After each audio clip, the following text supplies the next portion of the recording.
Hello everyone, welcome back to the channel. If you haven't been here before, my name is Debs and I read a lot of books, and today's is a kind of a first for me. I don't think I've ever done this before. This is kind of a reread.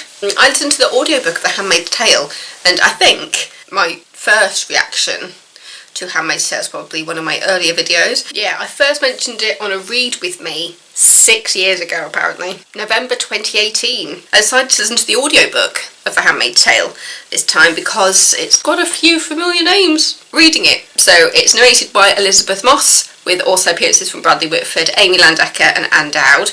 How did I not realise that Bradley Whitford and Amy Landecker met on Handmaid's Tale and got married? I have no idea how that passed me by. But yeah, so it's mainly narrated by Elisabeth Moss through the main chapters, and then you've got Bradley, Amy and Anne coming in at the end. But what is kind of one of my favourite parts of the story when it jumps ahead and looks back on the time of Gilead. That's something that I really want to be incorporated into the TV series, because I think it's only got one more season left, and I think they're filming round about now for the final season, and I think they're getting ready to adapt the Testaments. So yeah, I just kind of fallen, is it weird to say I've fallen in love with The Handmaid's Tale? That seems really bizarre considering the context. The audiobook is 11 hours and 23 minutes in classic fiction and science fiction. I'm gonna sneeze. It's gone. No, it's still in there. I can feel it. It's still in there. But yeah, I will read the blurb just so if you haven't done it before, you've got that. Offred is a handmaid in the Republic of Gilead, a religious totalitarian state in what was formerly known as the United States. She is placed in the household of the commander, Fred Waterford. Her assigned name, Offred, means of Fred. She only has one function, to breed. If Offred refuses to enter into sexual servitude to repopulate a devastated world, she will be hanged.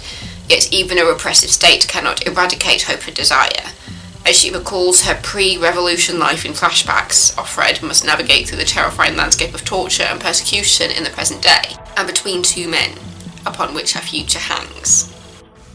It's a totally different experience listening to it as it was to reading it, because obviously when you're reading it you've got that narration in your head, and then this way you're listening to somebody else doing that narration.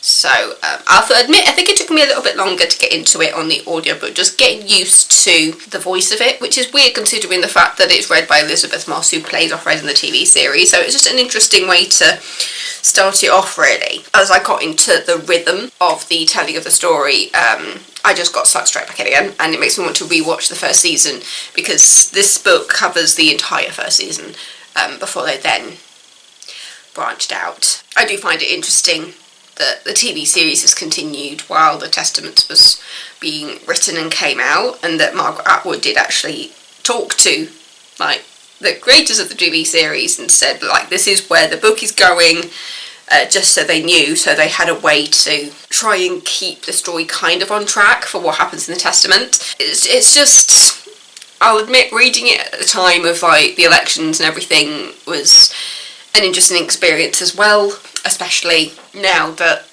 we know who the next president of America is going to be, and there's a lot of people who are angry, there's a lot of people who are very happy, and ultimately I think at this point people just need to come together and work towards a common goal. I think that's the only way to go forward really, as people go into like, what's the worst that can happen? And it's just like, well, I guess we'll find out. But yeah, I think just reading it at the time of the elections has been just, would it be perfect timing? Would it be awful timing?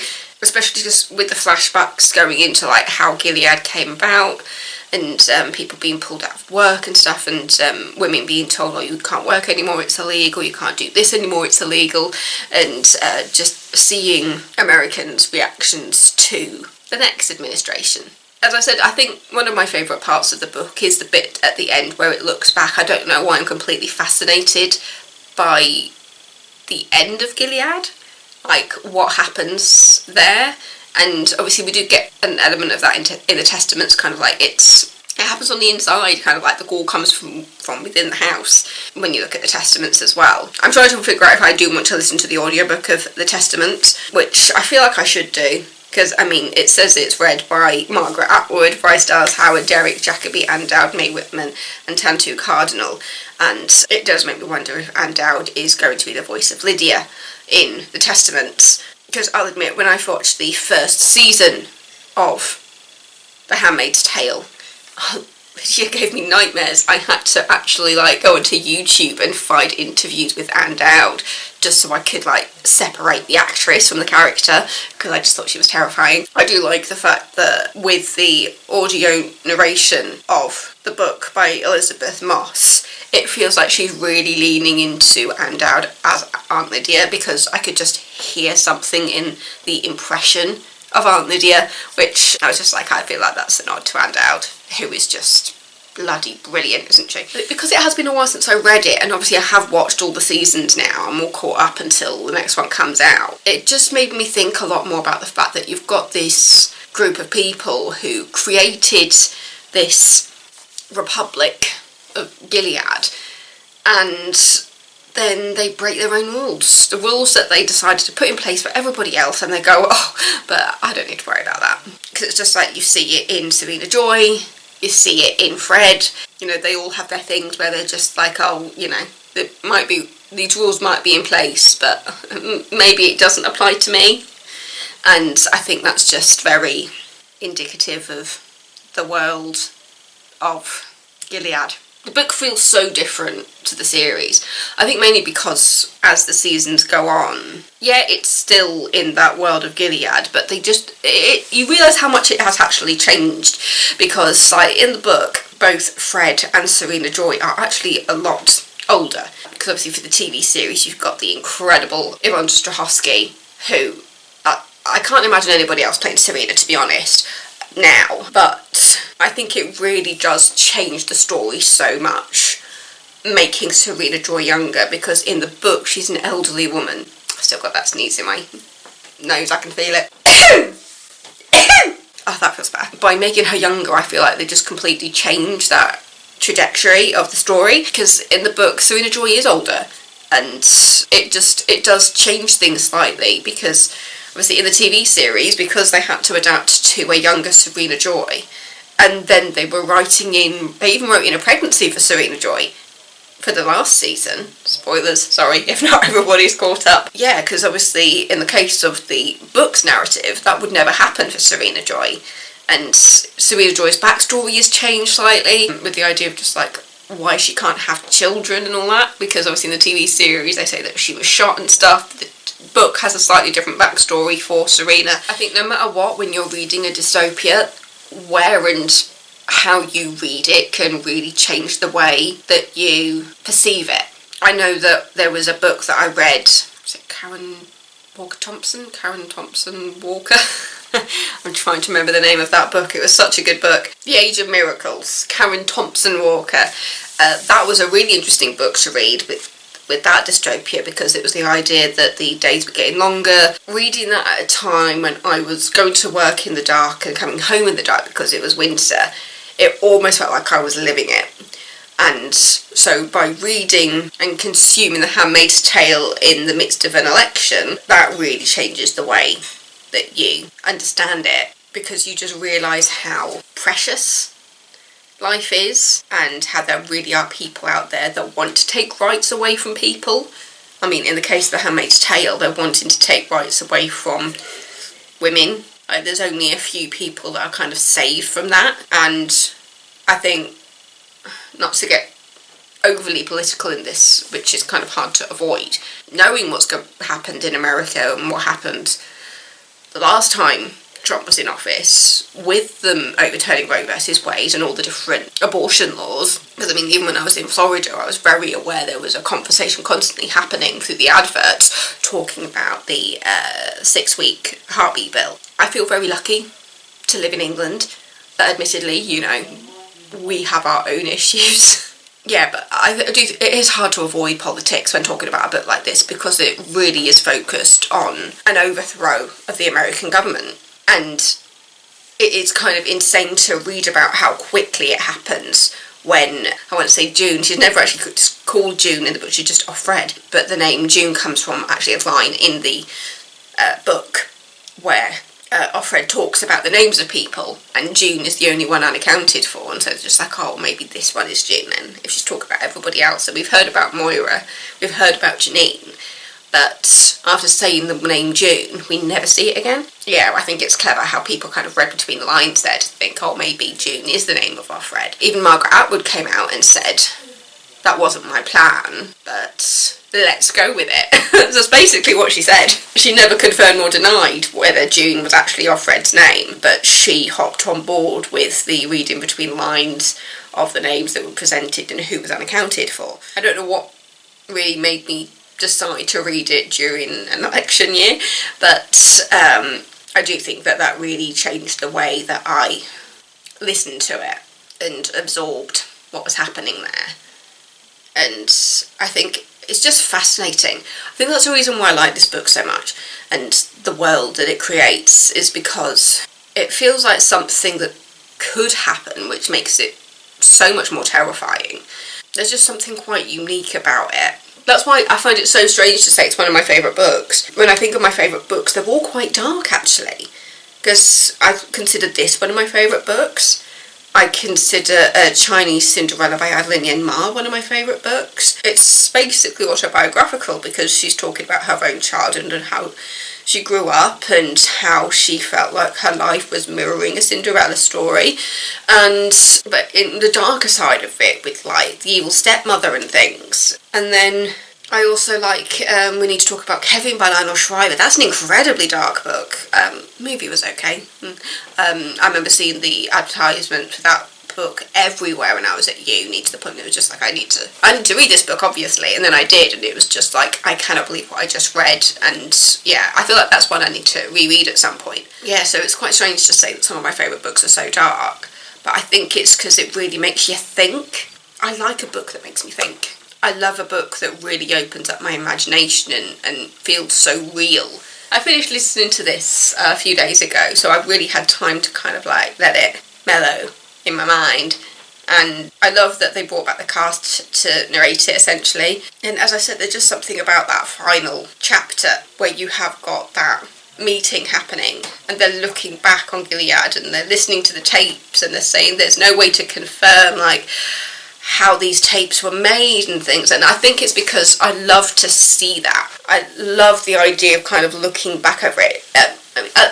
When I was at school, I wasn't the biggest fan of history, but I've gotten more interested as I've gotten older, especially with the idea of like history repeating itself and the idea of time working in like concentric circles so that everything comes back eventually, whether that's like fashion going really quickly in the middle or in regards to like wars and things. It's like the whole thing of like there's a thin line between love and hate, and like what is the opposite of love? Is it hate or is it indifference? Yeah, I just find it fascinating. If there's anybody else out there like me who is kind of just fascinated by that final chapter of this book, of them looking back and observing Gilead from a future where Gilead doesn't exist anymore, and really trying to look into kind of the downfall of Gilead.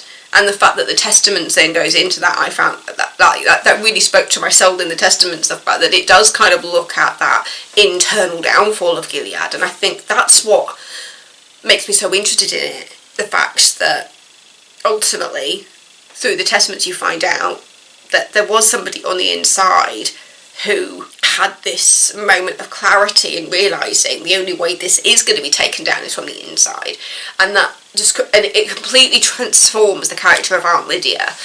So going from Aunt Lydia being the terrifying person of my dreams, of my nightmares, to then becoming such an incredible character to watch. Because I think for a lot of people in the TV series, there comes a point when when June kind of becomes a bit second nature. It's just like, yes, she's the character we're watching it through, but actually we're starting to watch it for other people now. Like, people want to see what happens to Serena, people wanted to see what was going to happen to Fred, people wanted to know what Aunt Lydia was doing and her friendship with Janine and things. So it's just, like with any adaptation, it's become so much bigger than the book.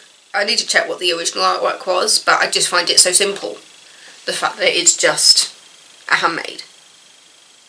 And the fact that they didn't need to deviate from the description of the handmaids for the TV series. It's just like, no, this is the description, it's so simple, and we're going to stay that way. The first American edition shows the handmaid against the wall. So that's that one. But yeah, I still find it a very powerful book. I felt like I definitely had a weirder time listening to it than I did reading it. I feel like I just engaged a bit more with reading it rather than listening to it. I think it's just because you put your own voice into when you're reading the words off a page. But obviously when you're listening to an audiobook, you're hearing somebody else do that for you. So it's just a different media, a different way of reading something. And admittedly I am listening to more audiobooks now because of the way I read. Because I'm quite a creative person. I'm the kind of person that as I read, I get images in my mind. I can get the movie image in my mind as I'm reading something, and something that my brain creates rather than letting, because admittedly, like, taking books that have been adapted into TV and movies and stuff, once you have seen the TV series, the film, that can change the way I actually read something. When I first started reading the Harry Potter books, my brain conjured up what these people look like. And then once the films came out, that influenced the image in my mind of when I was reading it. Suddenly I wasn't coming up with my own version of Snape. I had Alan Rickman in my head. I had Daniel Radcliffe, Rupert Grint, Emma Watson. All of those images of all those people playing them entered my imagination. So, yeah. So as I was reading it, I was thinking about Elisabeth Moss. Even though you got that description of Serena Joyce being older, my brain was putting Yvonne Strahovski into that role, even though she was a younger Serena Joy. I was like, I'm talking for hours. Yeah, it's just interesting to listen to something that you've already read that's been adapted, and you are listening to people from that adaptation. Because I knew when I read it, I was just thinking, I remember thinking, does this mean that Bradley Whitford, Amy Landecker and Anne Dowd are going to be in for that final look back? Because that was the only point when I was just thinking, is that the only time when we hear from anybody else? I'm pretty sure the rest of it is just off Fred's narration because it's from the tapes. And that's another thing that I'm interested in seeing, how they do that for the TV series. Like, are we going to get that flash forwards and flashback for the end of the Handmaid's Tale? Or are they just going to work straight on going into the Testament? And then are we going to get that flashback after the Testament? Like, it's so many theories and ideas about how they're going to adapt it. Because even though this was the first book, this covers the first season, we haven't got that final chapter yet. But yeah, I'm just so interested to see how that final chapter is going to be done, if at all. And that is just such a big part of my relationship with this book. I'm looking back on Gilead in the 2100s. I think it is. Is it 2100s? I'm trying to remember. I think it says on the Wikipedia page. Yeah, 2195 is when that final chapter takes place.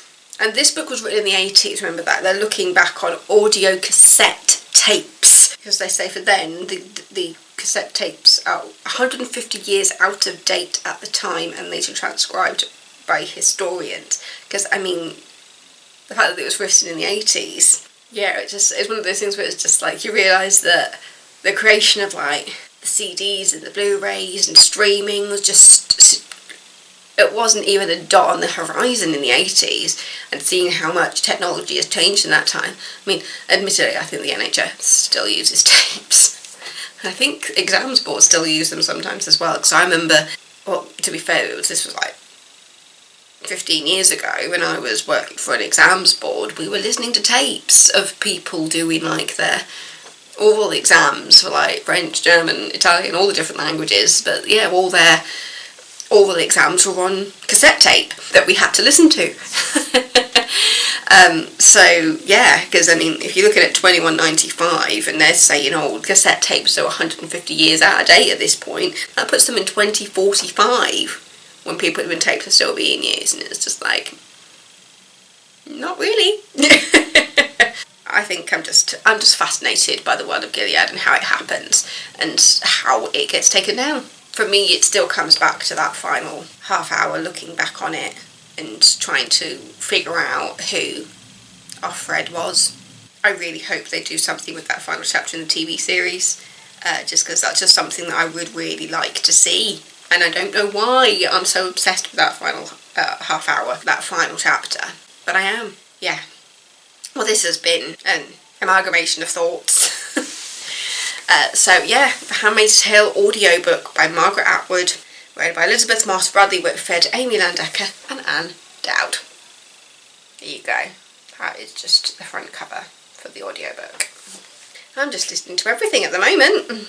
I've got a couple of audiobooks on here. So I've got the last 3 Bridgerton books. I've got The Girls by Lisa Jewell, Then She Was Gone by Lisa Jewell, and Look Both Ways by Linwood Barclay.